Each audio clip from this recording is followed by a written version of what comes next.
DK Shivakumar KPCC ಅಧ್ಯಕ್ಷ ಸ್ಥಾನವನ್ನು ಬಿಟ್ಟುಕೊಡ್ಲಿಕ್ಕೆ ಒಪ್ಪಿಕೊಂಡಿದ್ದಾರೆ. ಸತೀಶ್ ಜಾರಕಿಹೊಳಿ ಕೆಪಿಸಿಸಿ ಅಧ್ಯಕ್ಷರಾಗೋದು ಬಹುತೇಕ ಖಚಿತ ಅನ್ನಲಾಗ್ತಿದೆ. ಸಾಹುಕಾರ ಸತೀಶ್ ಜಾರಕಿಹೊಳಿ ಗೆದ್ದು ಬೀಗಿದ್ದಾರೆ. ಸತೀಶ್ ಜಾರಕಿಹೊಳಿ ಕೆಪಿಸಿಸಿ ಅಧ್ಯಕ್ಷರಾಗೋದಕ್ಕೆ ಪ್ರಬಲ ನಾಯಕರ ವಿರೋಧವೂ ಇಲ್ಲ. ಕೊನೆಗೂ ಕರ್ನಾಟಕದಲ್ಲಿ ಕೆಪಿಸಿಸಿ ಅಧ್ಯಕ್ಷರ ಬದಲಾವಣೆಯಾಗುವ ಕಾಲ ಸನ್ನಿಹಿತವಾಗ್ತಾ ಇದೆ.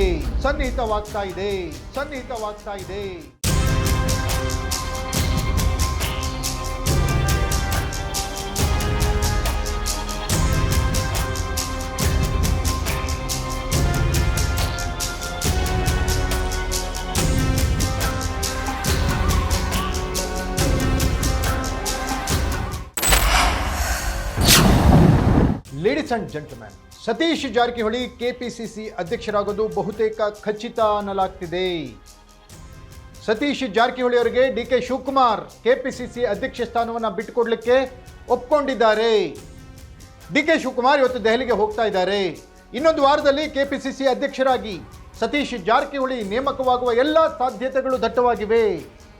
ಕೆಪಿಸಿಸಿ ಅಧ್ಯಕ್ಷ ಸ್ಥಾನಕ್ಕೆ ಬದಲಾವಣೆ ಕುರಿತು ಪ್ರಕ್ರಿಯೆಗಳು ಪ್ರಾರಂಭವಾಗುವ ಹಂತದಲ್ಲಿದೆ.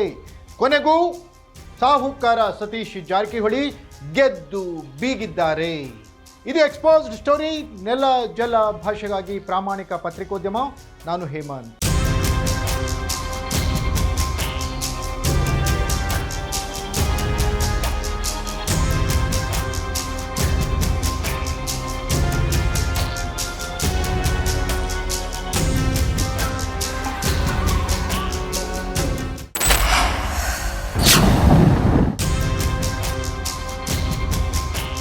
ಎಸ್ ವೀಕ್ಷಕರೇ, ರಾಜ್ಯದಲ್ಲಿ ಕೆಪಿಸಿಸಿ ಅಧ್ಯಕ್ಷರ ಬದಲಾವಣೆಯ ಕಾಲ.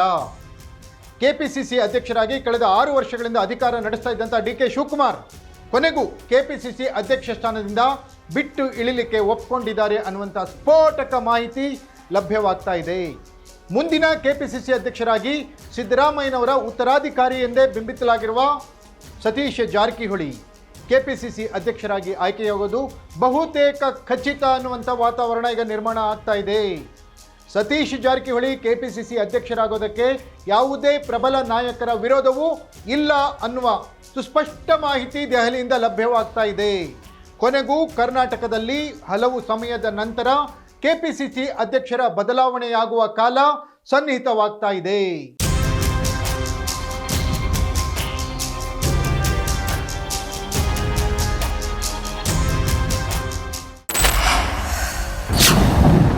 ಎಸ್ ವೀಕ್ಷಕರೇ, ರಾಜ್ಯದಲ್ಲಿ ಟ್ರಬಲ್ ಶೂಟರ್ ಅಂತ ಇದ್ದಂಥ ಡಿಕೆ ಶಿವಕುಮಾರ್ ಕೆಪಿಸಿಸಿ ಅಧ್ಯಕ್ಷರಾಗಿ 6 ವರ್ಷ ಪೂರೈಸಿದ ನಂತರ ಕೆಳಗಿಳಿಯುವ ಸಮಯ ಹತ್ತಿರ ಬರ್ತಾ ಇದೆ. ಸತೀಶ್ ಜಾರಕಿಹೊಳಿ ಅವಕಾಶ ಸಿಕ್ಕಾಗಲೆಲ್ಲ ತಮ್ಮ ಸಾಮರ್ಥ್ಯವನ್ನು ತೋರಿಸಿದ್ರು. ಶಿಗ್ಗಾಂವ್ ಉಪಚುನಾವಣೆಯಲ್ಲಿಯೂ ಕೂಡ ಇನ್ಚಾರ್ಜ್ ಆಗಿ ಆಯ್ಕೆಯಾದಂಥ ಸತೀಶ್ ಜಾರಕಿಹೊಳಿ ಬೊಮ್ಮಾಯಿ ಅವರ ಮಗನನ್ನು ಸೋಲಿಸಿ ಮಾಜಿ ಮುಖ್ಯಮಂತ್ರಿಯವರಿಗೆ ಸೋಲುಣಿಸಿದ್ರು. ಅಲ್ಲಿ ಕಾಂಗ್ರೆಸ್ನ ಅಭ್ಯರ್ಥಿಯನ್ನು 20 ವರ್ಷಗಳ ನಂತರ ಗೆಲ್ಲಿಸಿದ್ರು. ಅದಕ್ಕೂ ಮೊದಲು ಹಾನಗಲ್ನಲ್ಲಿ ಅಧಿಕಾರ ವಹಿಸಿಕೊಂಡಾಗಲೂ ಕೂಡ ಕ್ಷೇತ್ರದ ಇನ್ಚಾರ್ಜ್ ಆಗಲೂ ಕೂಡ ಕಾಂಗ್ರೆಸ್ನ ಶ್ರೀನಿವಾಸ್ ಮಾನೆಯವರ ಗೆಲುವಿಗೆ ಸತೀಶ್ ಜಾರಕಿಹೊಳಿ ಕಾರಣರಾಗಿದ್ದರು. ಈಗ ಬಾಗಲಕೋಟೆಯಲ್ಲಿಯೂ ಕೂಡ ಅವರು ಇನ್ಚಾರ್ಜ್ ಆಗಿದ್ದಾರೆ. ಬಾಗಲಕೋಟೆ ಚುನಾವಣೆಯಲ್ಲಿ ಕಾಂಗ್ರೆಸ್ ಗೆಲ್ಲುತ್ತೆ ಅನ್ನುವಂಥ ಸರ್ವೆ ರಿಪೋರ್ಟ್ಸ್ ಇದೆ. ಇಷ್ಟೆಲ್ಲ ಬೆಳವಣಿಗೆಗಳ ಮಧ್ಯ ಇದೀಗ ಸತೀಶ್ ಜಾರಕಿಹೊಳಿ ಕೆಪಿಸಿಸಿ ಅಧ್ಯಕ್ಷರಾಗಿ ಅಧಿಕಾರವನ್ನು ವಹಿಸಿಕೊಳ್ಳೋದು ಬಹುತೇಕ ಕನ್ಫರ್ಮ್ ಅನ್ನುವಂಥ ಮಾಹಿತಿ ಲಭ್ಯವಾಗ್ತಾ ಇದೆ.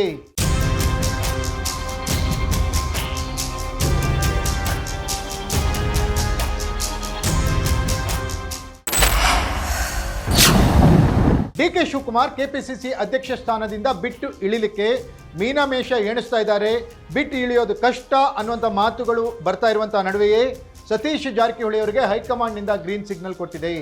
ಸಿದ್ದರಾಮಯ್ಯನವರು ಕೂಡ ಸತೀಶ್ ಜಾರಕಿಹೊಳಿ ಕೆಪಿಸಿಸಿ ಅಧ್ಯಕ್ಷರಾದರೆ 2028ರ ಅಸೆಂಬ್ಲಿ ಚುನಾವಣೆ, 2029ರ ಪಾರ್ಲಿಮೆಂಟ್ ಚುನಾವಣೆಗೆ ಕಾಂಗ್ರೆಸ್ಗೆ ಹೆಲ್ಪ್ ಆಗುತ್ತೆ, ಲಾಭ ಆಗುತ್ತೆ ಅನ್ನೋದನ್ನು ಮನವರಿಕೆ ಮಾಡಿಕೊಟ್ಟಿದ್ದಾರೆ. ಅಲ್ಪಸಂಖ್ಯಾತ ನಾಯಕರು ಕೂಡ ಸತೀಶ್ ಜಾರಕಿಹೊಳಿಯವರೇ ಅಧ್ಯಕ್ಷರಾಗಲಿ ಅನ್ನುವಂತಹ ಡಿಮ್ಯಾಂಡನ್ನು ಇಟ್ಟಿದ್ದಾರೆ. ಅದರ ನಡುವೆ ಅಲ್ಪಸಂಖ್ಯಾತ ನಾಯಕರಿಗೆ ಕಾಂಗ್ರೆಸ್ನಲ್ಲಿ ಆಗ್ತಾ ಇರುವಂಥ ಗೊಂದಲಗಳ ಬಗ್ಗೆಯೂ ಕೂಡ ಸತೀಶ್ ಧ್ವನಿ ಎತ್ತಿದ್ದಾರೆ. ಈಗ ಸತೀಶ್ಗೆ ಒಂದು ಪ್ರಮುಖವಾದಂಥ ಹುದ್ದೆ ಸಿಗುವ ಸಾಧ್ಯತೆ ದಟ್ಟವಾಗಿದ್ದು, ಸತೀಶ್ ಜಾರಕಿಹೊಳಿ ಇನ್ನೇನು ಕೆಲವೇ ದಿನಗಳಲ್ಲಿ ಕೆಪಿಸಿಸಿ ಅಧ್ಯಕ್ಷರಾಗಿ ಸತೀಶ್ ಜಾರಕಿಹೊಳಿ ಅಧಿಕಾರ ಸ್ವೀಕರಿಸುತ್ತಾರೆ ಅನ್ನುವಂಥದ್ದು ಬಲ್ಲ ಮೂಲಗಳಿಂದ ತಿಳಿತಾ ಇದೆ.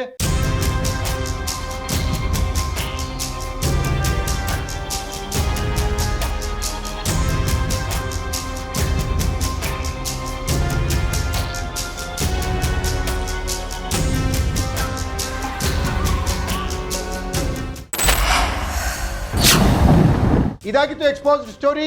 ನೆಲ ಜಲ ಭಾಷೆಗಾಗಿ ನೋಡ್ತಾ ಇರಿ ಫೋಕಸ್ ಟಿವಿ.